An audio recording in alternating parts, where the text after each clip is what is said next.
Hello, അപ്പൊ നമ്മളിന്ന് വഴിക്കടവ് ചുരം, താമരശ്ശേരി ചുരമൊക്കെ ഇഷ്ടം പോലെ നമ്മളെ പപ്പേട്ടൻ പറഞ്ഞ് കേട്ടിട്ടില്ലേ? അപ്പൊ പപ്പേട്ടൻ പറഞ്ഞു കേൾക്കാത്തൊരു ചുരമുണ്ട്, വഴിക്കടവ് ചുരം. അതായത് നമുക്ക് മൈസൂര് ബാംഗ്ലൂർക്കൊക്കെ ബന്ധപ്പെടുന്ന ഒരു റോഡാണിത്. കൂടല്ലൂര്. അപ്പൊ നമ്മിപ്പോ നിലമ്പൂരിൽ നിന്ന് നേരെ വഴിക്കടവ് വന്ന് വഴിക്കടവിൽ നിന്ന് നേരെ ചുരം കയറാൻ പോണ്.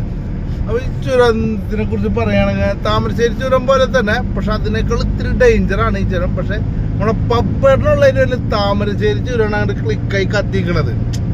അത് പപ്പേട്ടൻ്റെ ഒരു കഴിവ്. ഏത് നമ്മുടെ ചുരം, താമരശ്ശേരി ചുരം. അപ്പൊ പപ്പേട്ടൻ ക്ലിക്കാക്കിയ ഒരു സാധനമാണ് താമരശ്ശേരി ചുരം. അപ്പൊ ഈ വഴിക്കടവ് ചുരം ഞാൻ ക്ലിക്കാക്കാൻ നോക്കിയാൽ നടക്കുമോ? ഇല്ല. എന്നാലും ഒന്ന് ശ്രമിച്ചു നോക്കണേ.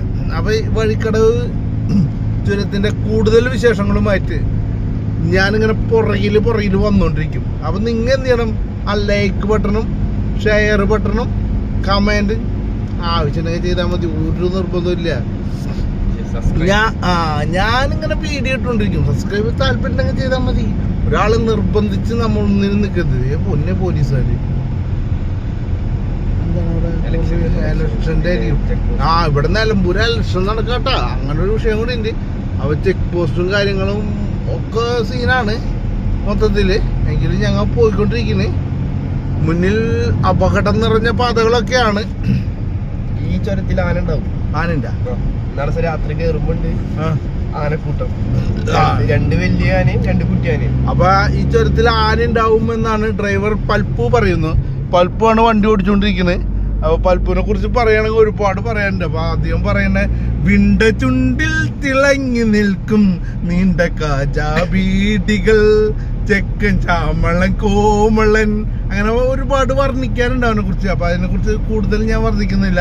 അദ്ദേഹം സംസാരിക്കുന്ന ഭാഷ ഏതാണെന്ന് ചോദിച്ചു കഴിഞ്ഞാൽ ആദിവാസി സമൂഹത്തിൽ നിന്ന് വന്നതിന്റെ പേരിൽ എന്താ പറയാ, ഒരു പ്രത്യേകതരം ഭാഷയാണ്. ആ ഭാഷ നമുക്ക് ഓർത്തെടുക്കാനോ അങ്ങനെ മാടി വിളിക്കാനൊക്കെ ബുദ്ധിമുട്ടാണ്. എങ്കിലും ഞാൻ അദ്ദേഹത്തെ കുറച്ച് ദിവസമായിട്ട് ഇങ്ങനെ യാത്ര ചെയ്യുന്നതിൻ്റെ പേരിൽ കാര്യങ്ങളൊക്കെ മനസ്സിലാക്കി. അപ്പൊ ഇപ്പൊ നമ്മ ചുരം കയറിക്കൊണ്ടിരിക്കണ്ട. ഇതാണ് മക്കളെ ചുരം. അപ്പൊ ചുരം തന്നെ ലോറിയൊക്കെ ഇറങ്ങി കഷ്ടപ്പെട്ടാണ് വരുന്നത്. അപ്പൊ ഇങ്ങനെയുള്ള ലോറിയൊക്കെ വരുമ്പോ നമ്മ എന്ത് ചെയ്യാ, ഒന്നും സൈഡ് ഒതുങ്ങി കൊടുക്കുക. അവര് അങ്ങോട്ട് പൊക്കോട്ടെ. അതെന്താന്ന് വെച്ച് കഴിഞ്ഞാൽ നമ്മള് ചെറുവണ്ടികളും ബൈക്കുകളൊക്കെ ആയിട്ട് അവരെ മുന്നിൽ നിന്നിട്ട് അഭ്യാസം കളിക്കാതിരിക്കുക. കാരണം ഒരുപാട് കഷ്ടപ്പെട്ടിട്ടാണ് അവർ വരുന്നത്. ആനയുടെ ബോർഡ് വെച്ചിട്ട്, പാവം ആനയുടെ ബോർഡൊക്കെ ഉണ്ട് ഇവിടെ. അപ്പൊ നമ്മ ഈ ചുരത്തിനെ കുറിച്ച് ഒറ്റ വീഡിയോയിൽ അവസാനിപ്പിക്കാൻ പറ്റില്ല.